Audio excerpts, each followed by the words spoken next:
Hello everyone, welcome to my YouTube channel. हाँ तो guys, आप कैसे हैं? तो जो भी मुझे सब्सक्राइब करते हैं और जो भी मेरा वीडियो देखते हैं, तो आप सभी की मैं हृदय से आभारी हूँ। और 10 तारीख को धनतेरस है, शुक्रवार का दिन है और कार्तिक मास की त्रयोदशी है। और ये दिवाली के आने का आगाज़ करता है धनतेरस। और धनतेरस को हम बर्तन वगैरह खरीदते हैं। और पहले हम लोगों के ज़माने में तो जो पुराने बर्तन होते थे, पुराने बर्तन को दे करके फिर नए बर्तन खरीदते थे। और मेरे यहाँ मेरे आस पड़ोस में तो ऐसा होता था कि उस समय ना निरमा वॉशिंग पाउडर आता था, उसमें से एक स्पून निकलती थी। तो मेरी मम्मी ना 6 पैकेट ले आती थी निरमा के, तो 6 स्पून हो जाती थी और उससे हमारे घर में ना धनतेरस की पूजा होती थी। और मैं एक बात और बताना चाहूँगी कि जो मैंने होली अष्टमी में सफलता के लिए प्रयोग बताए थे, छात्रों के लिए भी और फाइनेंशियल कंडीशन के लिए भी, तो सब तरह के मैंने प्रयोग बताए थे।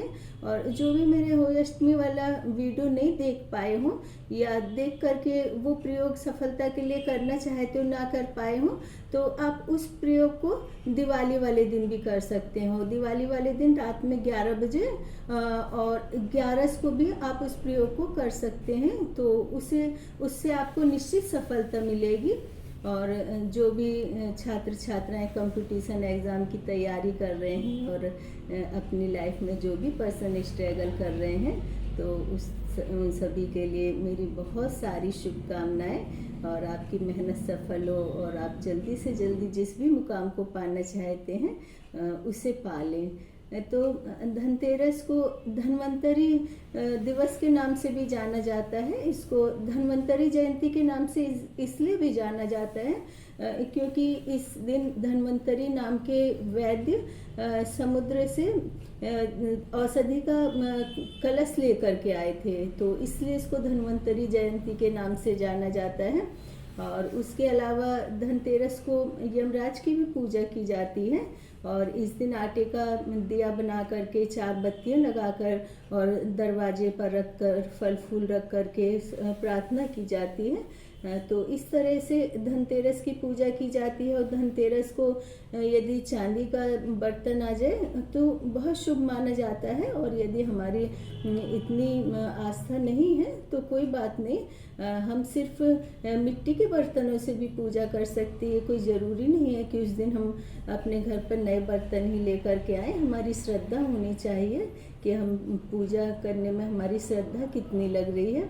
और धनतेरस की जो कथा है मैं आपको सुनाती हूँ अब, कि धनतेरस को लक्ष्मी जी, धनतेरस वाले दिन लक्ष्मी जी और विष्णु जी पृथ्वी पर भ्रमण करने के लिए निकले थे। तो भ्रमण करते करते विष्णु जी ने कहा कि मैं दक्षिण दिशा में जा रहा हूँ और लक्ष्मी जी तुम यहीं रुक जाओ। तो लक्ष्मी जी उनके पीछे पीछे जाने लगी और रास्ते में एक गन्ने का खेत पड़ा, तो उन्होंने गन्ने लिए और वो खाने लगी। तो विष्णु जी जब लौट करके आए तो उन्होंने लक्ष्मी जी से कहा कि तुमने मेरी आज्ञा का पालन नहीं किया है, तो मैं तुम्हें अभिशाप देता हूँ और तुम इसी गन्ने के खेत में 12 वर्ष तक रह करके यहाँ पर किसान की सेवा करो।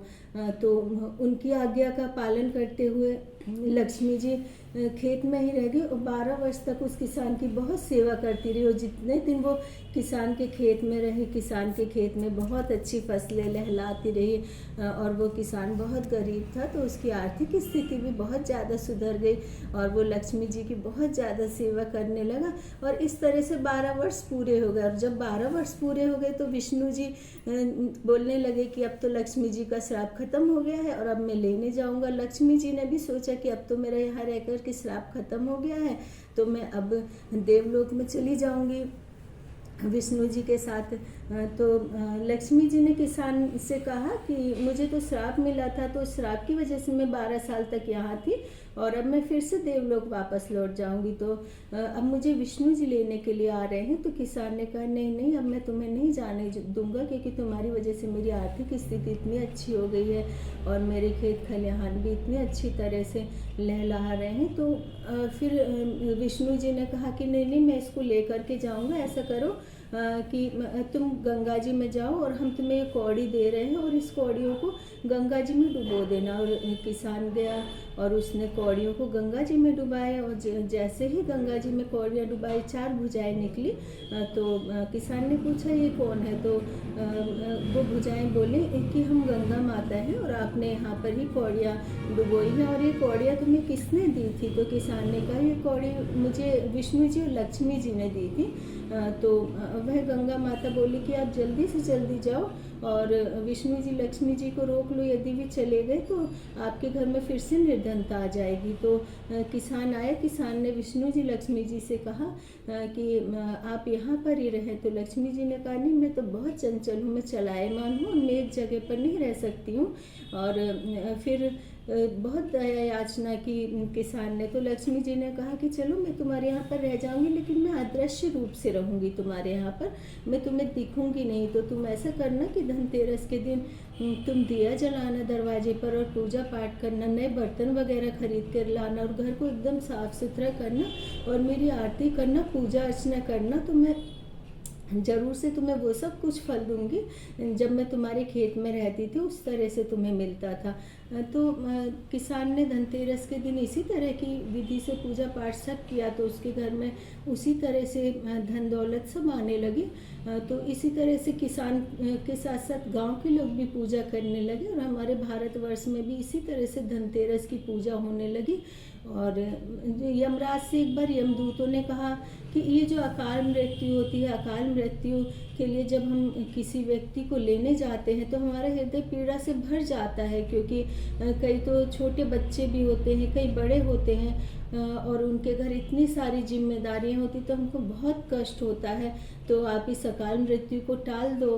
तो यमराज ने कहा कि हाँ, अकाल मृत्यु एक तरह से टल सकती है कि आप धनतेरस के दिन अपने घर के बाहर दिया जलाएं 4 मुखा आटे का और वहाँ पर प्रार्थना करें भगवान से। और एक काम और करना चाहिए, जिन पर भी यदि काल सर्प योग चल रहा हो, राहु या शनि का दोष हो, तो आप चांदी के 2 छोटे छोटे से सांप लें, तार के शेप के भी मिल जाएंगे, थोड़े से हैवी भी हों, जैसे भी हों आप ले लें और उसको दूध शहद और जल से शुद्ध कर करके और कलावे फल फ्रूट वगैरह के साथ ले जा करके और साथ में नारियल आप शिव जी के मंदिर में उसको दान जरूर से कर दें। तो इस तरह से आप करेंगे तो आपके घर में बच्चों पे या किसी पर भी जो पितृ दोष लगा हुआ, क्योंकि जो पितृ दोष होता है इससे ही राहु दोष और जितने भी काल सर्प दोष होता है ना, तो ये सभी पितृ दोष से ही लगते हैं। तो इसका भी निवारण हो जाएगा और आप सभी को धनतेरस की ढेर सारी शुभकामनाएं।